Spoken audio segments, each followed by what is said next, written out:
नमस्कार, बिहार तक देख रहे हैं आप और आपके साथ मैं हूं आशीष अभिनव। क्या बिहार में दलित राजनीति में नंबर 1 बनने की होड़ जो है वो शुरू हो चुकी है और इस होड़ में जितन राम मांझी और चिराग पासवान आमने सामने।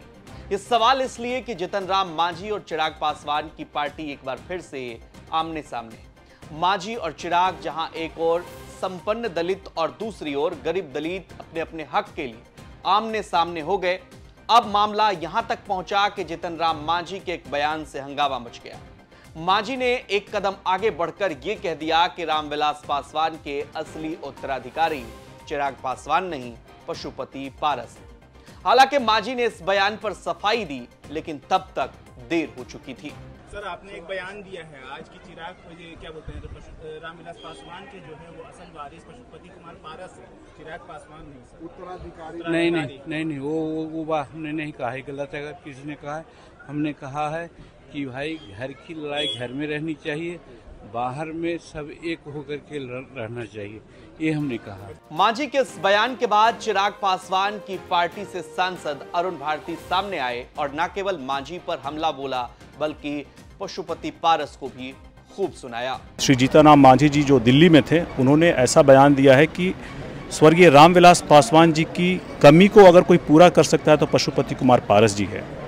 आप ये बताइए, स्वर्गीय रामविलास पासवान जी का जिस तरह से 5 दशकों का अनुभव रहा है, उनको 5 प्रधानमंत्रियों के अंदर काम करने का अनुभव रहा है, प्रशासनिक अनुभव रहा है, दलित समाज का आवाज़ बनने का जैसे उनकी प्रतिभा रही है, अपनी पार्टी को और खास करके अपनी पार्टी को और परिवार को एकीकृत रखने का उनकी जो क्षमता, उनकी जो इच्छा शक्ति रही है, ऐसी कोई भी गुण पशुपति कुमार पारस जी में तो है नहीं।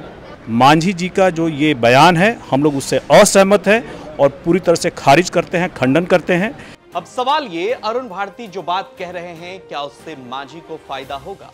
असली सवाल ये है कि क्या मांझी लोक जनशक्ति पार्टी को 2 गुटों में उलझाए रखना चाहते हैं, एक गुट पशुपति पारस का, दूसरा चिराग पासवान का।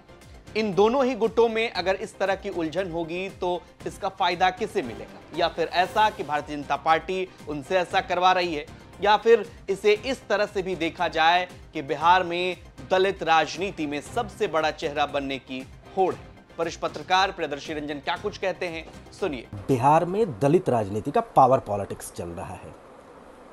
एक तरफ स्वर्गीय रामविलास पासवान के पुत्र चिराग पासवान हैं, दूसरी ओर चिराग के चाचा पशुपति पारस हैं, और तीसरा कोण पूर्व मुख्यमंत्री और वर्तमान में केंद्र में मंत्री जीतन राम मांझी का है।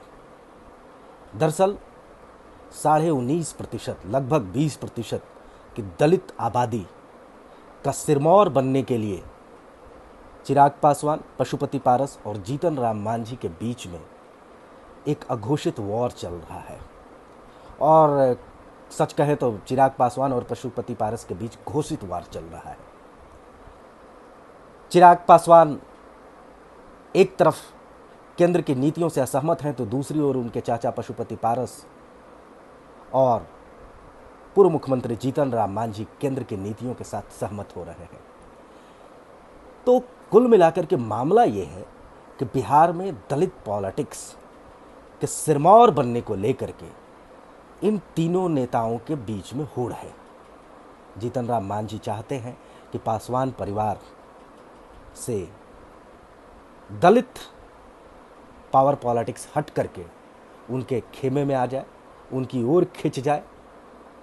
जिस तरीके से हाल के दिनों में वे चिराग पर भी हमलावर रहे हैं और उन्होंने जो पशुपति पारस को नसीहत दी है या चिराग को जो नसीहत दे रहे हैं, पासवान परिवार को जोड़ने की कवायद कर रहे हैं, उसमें भी कहीं न कहीं जीतन राम मांझी की छुपी हुई राजनीति है। वो दोनों परिवारों को सुलझाने के बजाय दोनों परिवारों को उलझाए रखना चाहते हैं। एक तरीके से पशुपति पारस को उन्होंने पीठ ठोका है।